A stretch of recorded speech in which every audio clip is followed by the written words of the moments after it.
रंजना कभी ब्रश नहीं करती थी। उसे कितनी बार उसके माँ बाप ने डांटा, लेकिन उसका कोई असर उस पर होता ही नहीं था, जिस कारण से उसके दांत पीले पीले हो जाते हैं। शादी के बाद अरे बहू, वैसे तो तुझ में कोई कमी नहीं है, पर तेरे दांत दांत इतने पीले कैसे हैं बेटा? कैसे मतलब? कोई सर्जरी थोड़ी ना कराइए। वो तो क्या नाम, मैं ब्रश नहीं करती थी तो पीले हो गए। अब क्या करूं? आप कहे तो लाल करवा लूं या फिर काले? यार ये क्या है, क्यों माँ से लड़ रही हो? लड़ रही हूँ? अरे मैं लड़ रही हूँ या ये बोल रही है कि दांत पीले हैं, पीले। अरे तपस्या थोड़ी ना की है इन्हें पीले करने के लिए। बकायदा ब्रश नहीं किया है 20 साल तक, तब जाकर। छी, कैसी बात कर रही हो? ये उस वक्त तो पीले नहीं थे जब हम लोग तुम्हें देखने आए थे। अरे तब साफ करवा लिया होगा डेंटिस्ट के पास जाकर। अब देखो कैसे पीले पीले लग रहे हैं। रंजना सास की तरफ गुस्से से देखती है। फिर शुरू हो गई पीले पीले पीले। अरे पीले तो तब भी थे जब मेरे हाथ का रसगुल्ला उड़ा उड़ा कर खा रही थी और बोल रही थी, लड़की नहीं गुणों का खजाना दे रहे भाई साहब आप। खैर, अब वो लोग करते भी तो क्या करते, पीले दांत वाली बहू पल्ले पड़ी थी तो झेलना तो था ही। एक दिन कीर्तन में रंजना गाना गा रही थी। अरे कमला बहन, माँ का द्वार है, यहाँ तो सब शुद्ध होकर आते हैं, फिर अपनी बहू को ब्रश भी नहीं करवाती तुम। दूर से पीले पीले दांत भक्ति में बाधा उत्पन्न कर रहे हैं। अरे कोई 2 साल के बच्चे थोड़ी ना लेकर आई हूँ मैं बहू बनाकर। अच्छी खासी लड़की है, अरे कैसे करवाऊं ब्रश? ये तो उसे खुद करना चाहिए ना। अब माँ बाप तो इसके जैसे तैसे निपटा दिए, ये नहीं सोचा कि सास कैसे संभालेगी। सास बहू को लेकर घर आ जाती है, लेकिन सोच लेती है कि अब इसे लेकर कहीं नहीं जाएगी। अगले रोज बहू कहती है, अरे क्या हो गया, मंदिर नहीं जाना क्या? कीर्तन का वक्त हो रहा है। मेरी मधुर वाणी से कान्हा जी जागते हैं और सोते हैं। आप तो जानती है ना उनकी भक्ति में कितना मन लगता है मेरा। वो क्या है ना, तबीयत ठीक नहीं लग रही है मेरी, आराम करूंगी मैं। तबीयत ठीक नहीं लग रही? अभी तो मिथुन के गाने पर नाच रही थी आप, और अब बोल रही है कि तबीयत ठीक नहीं लग रही। अरे भक्ति में मन लगा लो सासू माँ, ऊपर जाना है, क्या मुंह दिखाओगी आप? हाँ? सास को बहू की बात पर गुस्सा आ जाता है।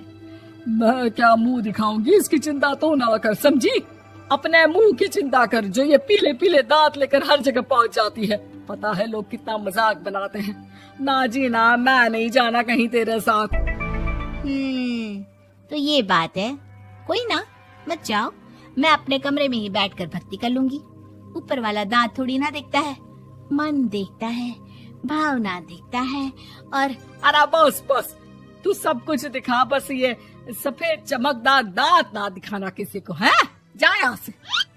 बहू को सास की बात का कोई फर्क नहीं पड़ता, वो तो जैसी थी वैसी ही रह जाती है। सुबह नहाकर किचन में खाना बनाना, फिर खाना खाना, कीर्तन भजन करना और सो जाना।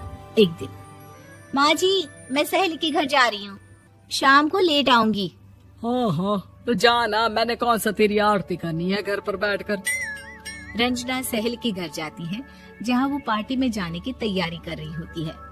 अरे शिखा, कहाँ जाने की तैयारी कर रही है? मैं गलत वक्त पर आ गई क्या? अरे नहीं यार, उल्टा सही वक्त पर आई है। मैंने ये साड़ी और ज्वेलरी निकाली है यार, शाम को इनके ऑफिस की एक पार्टी में जाना है। बताना कैसा लग रहा है ये सब? नहीं यार, इस ड्रेस के साथ तो वो वाली ज्वेलरी अच्छी लगेगी। हाँ हाँ सही बोल रही है, मैंने ध्यान ही नहीं दिया। वैसे तो हमेशा से मस्त फैशन सेंस रखती है। तो बड़ा जाती होगी ना पति के साथ पार्टी में। रंजना कुछ नहीं बोलती, बस सोचती है कि यार काश ये बात सही हो जाती, पर मैं क्यों नहीं जाती पार्टी में? क्या इन लोगों की कोई पार्टी होती नहीं होगी? रंजना घर आती है और रात में पति से सवाल करती है, एक बात बताइए, आप मुझे किसी पार्टी में क्यों नहीं ले जाते? क्या आपके यहाँ ऑफिस में पार्टी नहीं होती? पति बेचारा क्या कहता कि दांत पीले हैं तुम्हारे इसलिए।